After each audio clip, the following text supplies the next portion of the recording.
The fact that they rose up together, it speaks about organization. In a little while, I'm going to be asking about legacy. Can you see the organization? Started on the Kensington estate in St. James, and it spread to Hanover. The signal was given. When the fire starts on Kensington estate, we get the other fires going. Brother Greaves, is that a finger up? Yeah. Yes, go ahead, Brother Greaves. That rebellion was well because of the Maroons. Yes, they played a part in it. Absolutely. They did. Do you blame the Maroons? Thank you so much. Do you blame the Maroons, Brother Greaves? Pardon? Do you blame the Maroons? Yes. Why? Because they allowed the whites to use them. Exactly. They were told back in the days that they were supposed to hand over any slave that came over to them. Instead of allowing or assisting their African brothers to stay with them to become free, they decided to help the white man. And I am angry. This topic evokes a lot of that. And I'm listening to you, Brother Greaves, because it really takes courage to actually teach these topics in school. It fires a lot of emotions. Yeah. All right? This thing about divide and rule. It's divide and rule. It's divide and rule. Today. It's legacy. Today. Legacy. And it's very interesting that we are, thank you so much for that, Brother Greaves, we are still suffering from a lot of these things that have been passed down.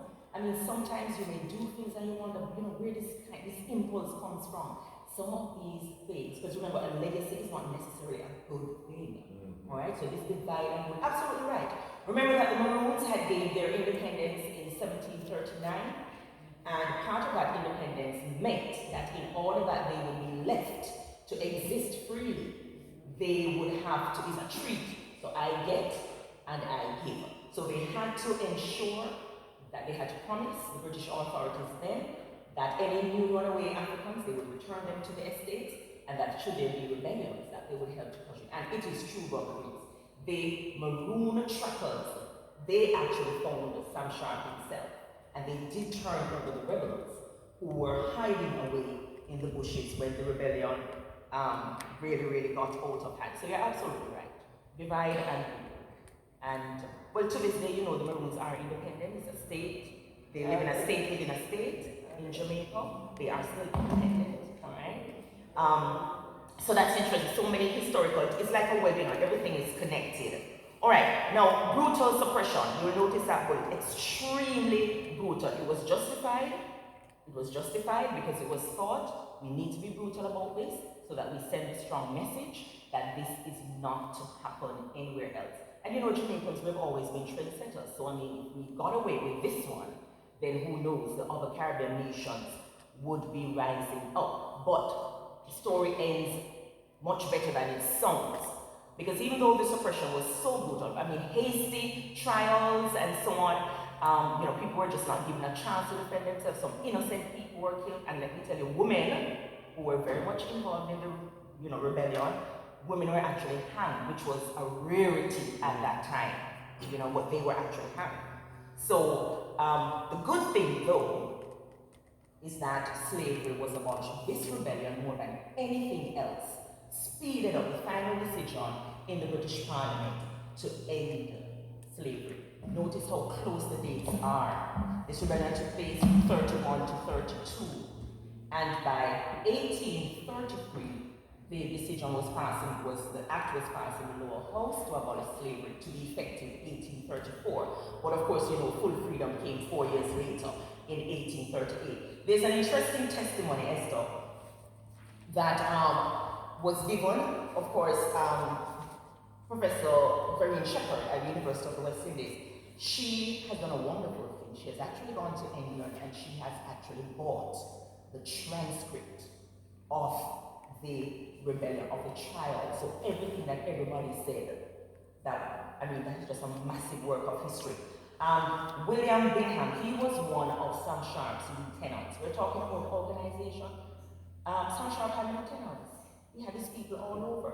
And he's one of them. During his testimony, during the trials, he said, and this is where I feel rather proud to be a Baptist. He said, the Baptists, they all believed that they are to be freed. They say that the Lord, notice the Lord first before the king.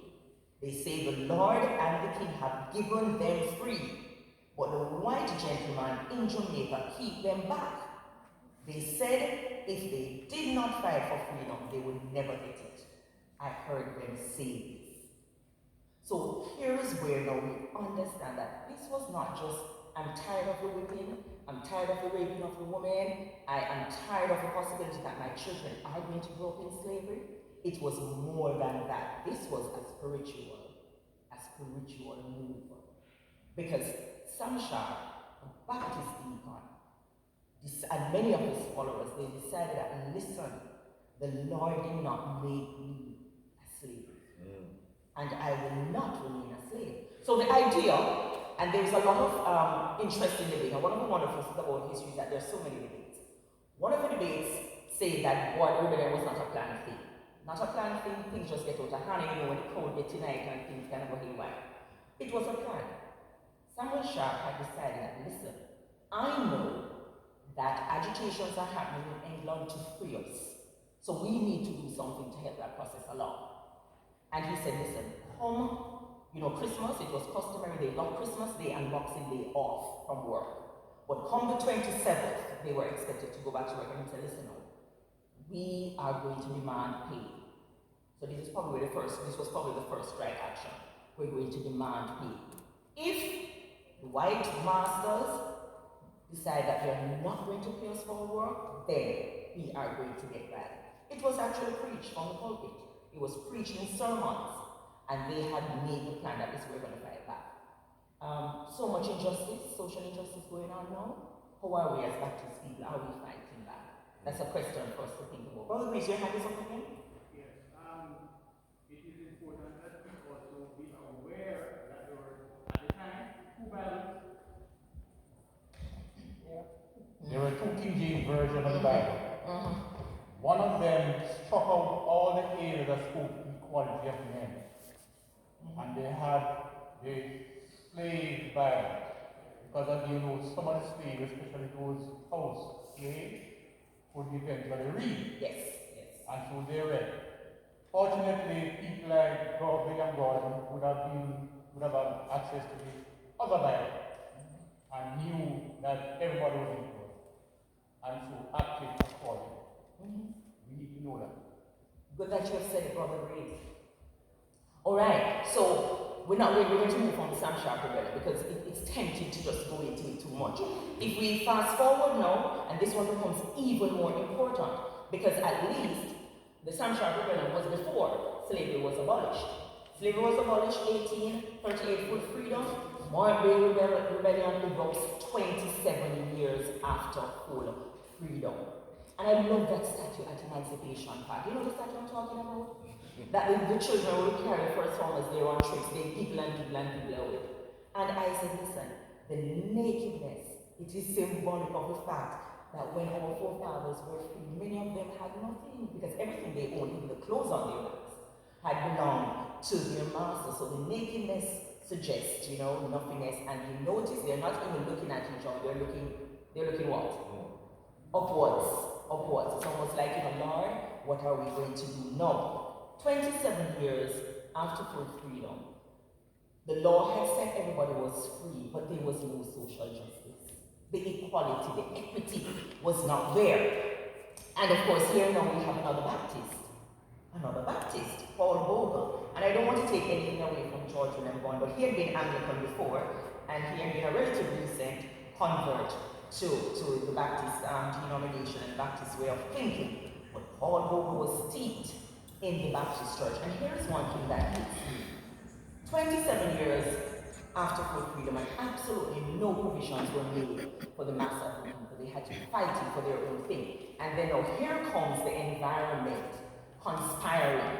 So lack of jobs, lack of land, and then a serious drought. No political representation, and then you know that black people are going to try a thing led by the Baptists. They said, listen, let us petition the Queen. So they send a petition to the Queen to explain their plight.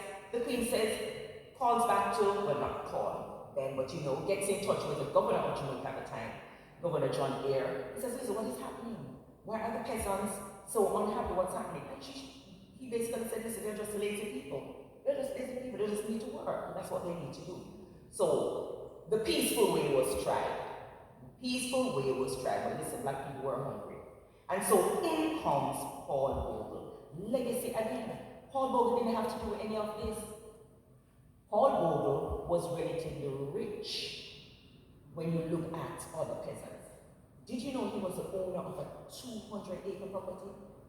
Yes, man, banana, pimento, this and that. Paul Bogle did not have to march to Stony Gut on October 11th to seek audience, peacefully, to seek audience with the Custos, who was having a vestry meeting in Morant Bay. And of course, you know how that story went. How dare black people come? How dare they decide to stand up for themselves? How dare they come and disturb a vestry meeting? And things got out of hand. Because if you allow the militia to fire on a crowd of black people, it is going to get really out of hand. And it did. The Custos was actually killed that day. Yes, like David and Goliath, the stoning into his forehead. I always think of it's interesting. Let's just say it is very interesting and ironic. It was a stone that hit him in the forehead. And that's how he died that day. Political pressures enters George William Gordon now. His contribution would have been a little bit different. Yes, Baptist. But he now was trying to use his political power. He was a member of the local assembly, not very well liked by the governor, because he spoke out on behalf of the people saying, listen, they need representation, they need assistance. So he was not loved at all by the governor. And, interestingly, the poor man was sick during the time of the rebellion, yet because of his associations. Can we learn something from that? Or associations? Yes, man, they said, listen, he's one of them. He's one of them. He's with the Baptist people. He's the one who has been stirring up the people. So he needs to go. So let's get to the legacy quickly. What are we really talking about? Because we could talk about the history on and on and on. But we see a lot of common threads coming out here. And, every time I read it, I think about no. Because things are not that different, We still have issues. We still have struggles. How are we as Baptist people? Are we following the traditions? Are we embracing the good legacies of our Baptist ancestors? You notice the faith in God? The faith in God, that's the first one.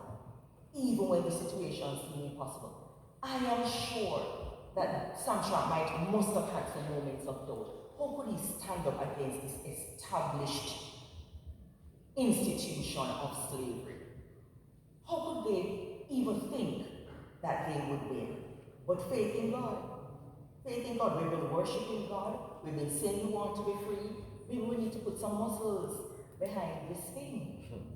And unwavering faith in God. It is so easy to say the words, have faith in God, my heart. Are we really faithful people as Baptist people? And then now, here's another legacy. The strong beliefs which was based on knowledge. All of these gentlemen and others. And I know that we'll talk a little bit more about the education part of it. You have to have knowledge. You have to know what you're up against so that you can make a plan. How many of us are very knowledgeable about some of the root causes of some of the things that we're facing? No. Samshak knew he had a good chance of making a big difference because he knew about the debates happening in England for abolition. He knew it was coming. He knew how important Jamaica's economy was and production. He knew how important Kensington Estate was to the whole production in Western Jamaica. So if you're going to bring down the beast, you have to know where to strike. Knowledge. Strong beliefs based on knowledge. So we've done the research and we know that this is what it is. This is what is happening in the community. And so we believe we can make a change. But we have to have the knowledge first. Teamwork.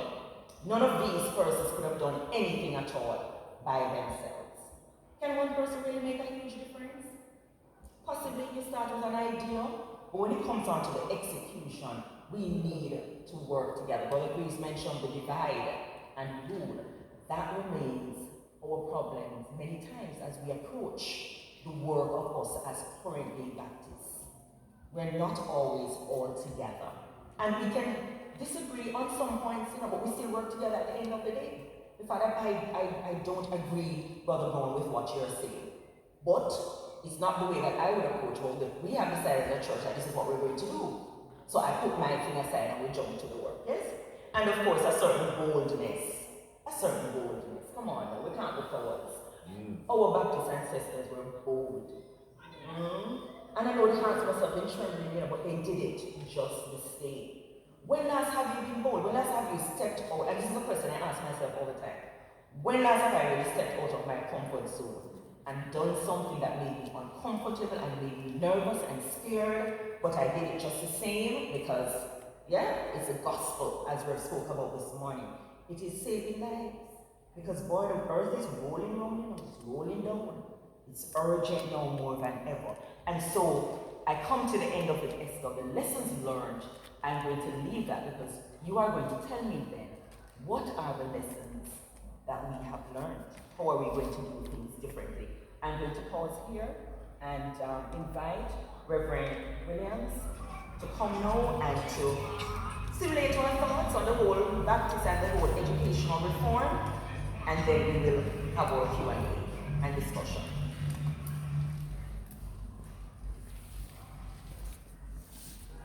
I will use mainly as my point of departure Reverend Dick's material, Rebellion to Right, the Jamaican Church in Nation Building.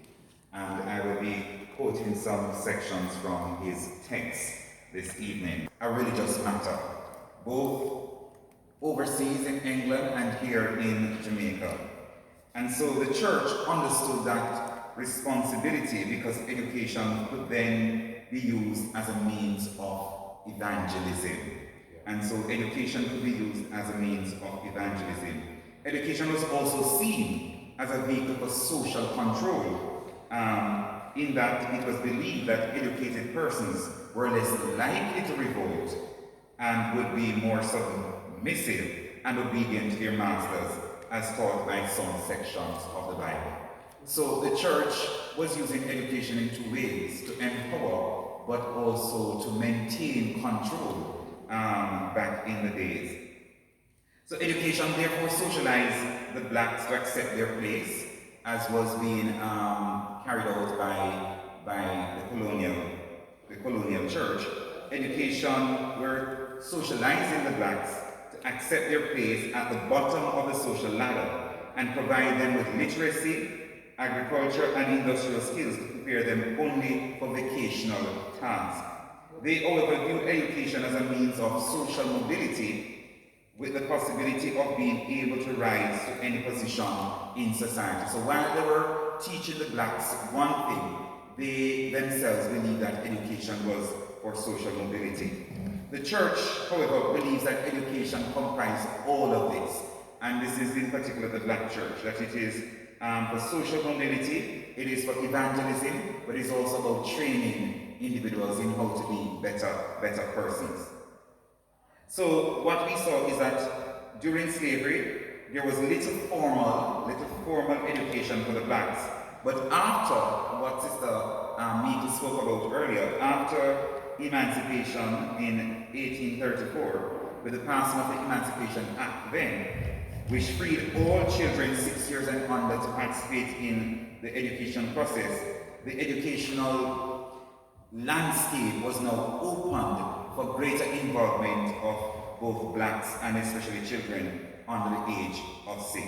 So let us look at education as it relates to teacher training in Jamaica. The church in Jamaica founded teacher training institutions. And we look at the church in general. When we talk about the church in general, we're looking at the Moravian church that established a college in Refuge, Trelawney, in 1832. And 4 years later, we hear about Lady Meikle Charity, a Christian charity, and later we now refer to as the Meikle College. The church tried, friends, to alleviate then the shortage that arose among trained teachers by setting up these teacher training institutions. So we're looking at the church in general, but let us look a little more specific. No, beyond the Moravian, beyond the Meikle, and other institutions which I could mention later, the Baptist Church in particular started one teacher training component alongside the Calabar Theological College in 1834. So in 1834, the Baptists, alongside the Calabar Theological College, which was then in Buena Trelawney, the Baptists started a teacher training component at that college. And so the Baptists started work there with the Calabar College, and I'll speak a little bit more about that later. And so we have the Baptists, but we also have the Presbyterians who started work in Montego Bay, because there was a shortage then of trained teachers from Britain, and so the church started to fill the gap, and the Baptist Church was among the churches that were presently doing so back in those days. So what we also saw is the emergence of Teachers College, like Shortwood Teachers College. We see, which is an Anglican institution. We see also the St. Joseph's Teachers College, which is a Roman Catholic institution. And we later hear about the Adventists starting the West Indies College in Manchester in 1943, that we now know as the Northern Caribbean University. So the church has played a role in teacher training, and the Baptists also had a part to play in that.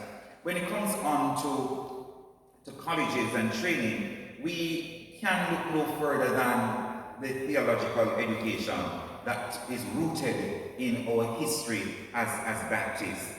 The Baptist denomination decided not to be an intimidation, and note this, we decided that it will not be an intimidation of the colonial church, that means a church of England, but to be a church that understood her context, a church that is rooted in her context, and a church that is localized. And so in 1842, during declaring independence from Britain Missionary Society in 1842, when we declare our independence from the BMS, we here in Jamaica took great effort in starting theological training amongst ourselves. So the bold declaration of independence of the Jamaican mission under the leadership of Englishmen, as William Knibb, as was pointed out in the earlier presentation, Thomas Burchell, meant that we were taking this decision, even though it was by Englishmen. We were taking a decision then, friends, that we would fill the gap and we would train our own here in our context to serve our context. And so it meant that funding for theological education would dry up from overseas. And so the funding for that would rest now upon us as black people in these parts. So in 1843, the Calabar Theological College was established to train who? To train black, then predominantly black men as pastors and missionaries. So it was set up to train blacks as pastors and missionaries. And so we started training our own from 1843 through the Calabar Theological College. And we were able to send missionaries out of this college to Africa and other places to do work. The initiative, friends, was a sign that there was a new self-awareness, self-belief among the freed people, and a recognition early that blacks could manage, a recognition early that we could determine our own destiny, a recognition at an early stage that we had the capacity within us to teach, to train, and also to preach. And so blacks started to benefit from theological education. From then, theological education for us as Baptists has evolved from the Calabar Theological College, which moved from Rebbein, went into Kingston, and later merged with other theological colleges, and is now known as the United Theological College of the West Indies. So the United Theological College of the West Indies comprised of the Calabar. So the legacy of Calabar is wound up or woven into what we call as UTCWI. And so the Calabar College, which started in 1834, came together with the St. Peter's College, which started in 1916, and also the Union Theological College, which came into being in 1954. So all of these colleges came together and in 1966 formed the United Theological College of the West Indies. And if you note the dating of these colleges, you'll recognize that the Baptists were at the forefront of theological education. So we started theological education from 1843. And today we continue in that vein. It's just a pity that more persons are not answering the call to ministry and to mission and to see the need to be trained, because right now our college needs more students to impart the gospel and the word of God. And so we see theological education there. But I want to hasten on to another aspect, that theological education has produced thousands of pastors in Jamaica. We, through our theological education, have produced thousands of pastors that are now here in Jamaica, are overseas because they have been trained by us, and they're serving on the international level because we have now pastors working at the Baptist World Alliance. It is one of our very own that was recently General Secretary of the Baptist World Alliance, and also one of our very own was also Communications Director at the Baptist World Alliance. We speak of Reverend Aaron Henry and the Reverend Neville Callam. And now we have one of our own, Reverend Everton Jackson, who is also working with the Baptist World Alliance out of Virginia. And so, friends, we have been producing quite a number of persons. We have our own theologically trained persons here in Jamaica, such as the Reverend Carl Johnson, who is now one of the vice presidents of the Baptist World Alliance. And not to mention, Reverend Dr. Glenroy Layla sits on the World Council of Churches, and he sits on the Faith and Order Commission, one of our very own from here in Jamaica. And so persons who have been trained through the Calabar Theological College and through the United Theological College have made their mark not only in Jamaica but across the world. It says and it speaks to the caliber of persons that we have produced. It says something about the level of theological education that we offer. And you and I know that Baptist preachers are well sought after because of our depth, because of the insight, because of the freshness that we bring to the word, because we value the importance of preaching the word of God. So we move on from theological education and we jump a little to university education, tertiary education, that churches on a whole played a role in the quest towards tertiary education. And we know that it is said that James Philippa from back in 1843 made some gestures for the church to set up universities. But the Jamaica Council of Churches, we need to know, played a role in the establishment of the University of the West Indies. And so the church was once again, and is once again, and you know that Baptists, we are still associated and aligned with the Jamaica Council of Churches. And so we would have a part to play where that is concerned. And the Jamaica Council of Churches ensured then that as we were establishing the University of the West Indies, that a chapel was in place to ensure that that aspect of the human development was integrated there at the college. And we know of other universities, such as the Northern Caribbean University, which the church has played a role. We move on to elementary and primary, and this is another area where, as Baptists, we continue to set a trend and to create pathways. When children under 6 years old were set free in 1834, the church established a lot of elementary schools for those children, and coupled with the opportunities for most successful students to become teachers through their training institutions. And so by 1837, the church would have founded, by 1837, the church would have founded over 183 elementary schools back then. And so the church was at the forefront. And while this may not speak specifically to the Baptists, we need to understand that as Baptists, when we look around, we also had a part to play. Because when we even look in Carindon on a whole, we have a lot of our churches have schools attached to them. You may not see it here on the plains, but Sister Rita will tell you when you go in the hills, it's as if every church has a basic school attached, or was aligned to some primary school. Because the church and the school then were what? Were one.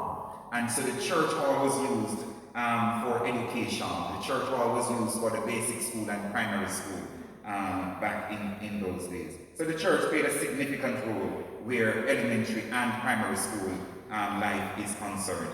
It is said, and this is Reverend Dix, according to Reverend Dix in his book, that, and this book is dated 2004, that in 2004 Baptists had 54 primary and elementary schools attached. And I know that before 2004 we would have had maybe a lot more schools. You know, after a while churches give up school, because I was serving in a context in the hills at Sharon Baptist, and the school and the church were one. But later the pastor then took the decision, and they took the decision to separate. So they gave the school over to the government, and then they purchased land next door and built the church. So the school and the church no longer intertwined. But the church and the school were one, and the church played a role in establishing the school. And we have a number of those schools now that the Baptists, we were at the forefront of establishing these schools, but over time we relinquished our responsibility and gave that over to the government. But then it says 54 schools up to 2004. I'm not sure what the present figures are, and so you can't quote me on that. But not only elementary and primary school, friends, we need to understand that as Baptists, we played significant role in high school education as well. And I just want to sum it up in this, that the decision was taken to establish the Calabar High School. And so the church provided education for the blacks in general and girls in particular. And we see this in the number of schools that were established. And so the strategy of the church-owned schools were to fill the gaps. So we created schools to fill the gaps in the public system back in those days. So schools such, which are not necessarily Baptist, but schools that the church would have created, like St. Hilda's by the Anglicans, Jamaican College, once again, the Woolmers, these were for the upper and the lighter complexion persons. And so there were some gaps in the school system, because there were schools for those who were upper and lighter complexion. But the church, like the Baptists, saw that there were gaps in the educational process, and the church started schools such as the Calabar High School, the Westwood High School for girls. And it is said that Reverend William Meikle founded Westwood in 1883, following an incident in which parents had withdrawn their children from a school that had admitted a black girl. A school admitted a black girl, and parents withdrew their children. And so Reverend William Meikle formed the Westwood High School. And while we understand that Westwood is considered now to be among 2 or 3 different denominations, Baptist and Methodist, right, in partnership, and so we share the leadership of the school. So for one season,